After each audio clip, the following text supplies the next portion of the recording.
నమస్తే అండి.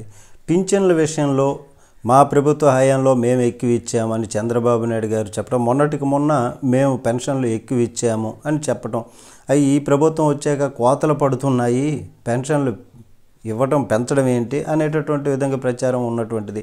మరి జగన్మోహన్ రెడ్డి హయాంలో పెన్షన్లు ఎక్కువ ఇచ్చారని అంటే, మొన్న అసెంబ్లీ ప్రశ్నోత్తరాల సమయంలో మంత్రి కొండపల్లి శ్రీనివాసరావు గారు చెప్పినటువంటిది విషయం ఏంటంటే, పెన్షన్లకు సంబంధించి 2019 జూన్ నాటికి, అంటే జగన్మోహన్ రెడ్డి అప్పటికి అధికారంలో రాలేదు, తెలుగుదేశం ప్రభుత్వం అప్పటికి ఉన్నటువంటిది. అయితే అప్పటికి సామాజిక భద్రతా పింఛన్ల కింద రాష్ట్రంలో 53,85,796 మంది లబ్ధిదారులు ఉన్నారు.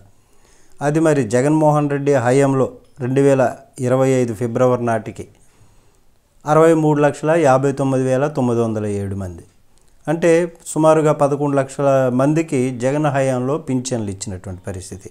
మరి జగన్ వచ్చాక అర్హుడా కాదా అన్నదే చూశారు కానీ, ఓటు వేసేవాడికి కానీ, ఓటు వేయనటువంటి వాడు కానీ, ఈ పార్టీ వాడ ఆ పార్టీ వాడని భేదం లేకుండా పింఛన్లు అడగని వాళ్ళకి కూడా ఇచ్చాడు. అదే ఇప్పుడు స్పష్టమైందని చెప్పొచ్చు ఒక విధంగా.